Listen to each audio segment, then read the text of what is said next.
بسم الله الرحمن الرحيم.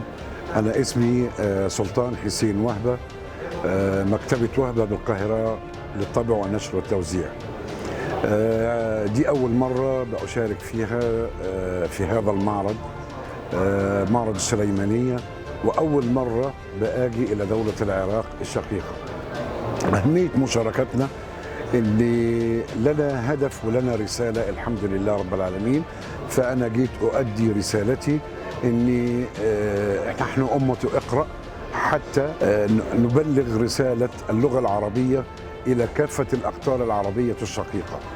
هذه هي رسالة مكتبة وهبة، وأهمية مشاركتنا في هذا المعرض هو إثبات الوجود المصري، بأن مصر هي الدولة التي تؤلف وعندها إبداعات كثيرة، فنريد إخراج هذا العلم إلى كافة الأقطار الشقيقة لتتعلم، ولأن احنا أمة اقرأ، وبدون القراءة وبدون العلم وبدون الفهم لن تكون هذه الأمة.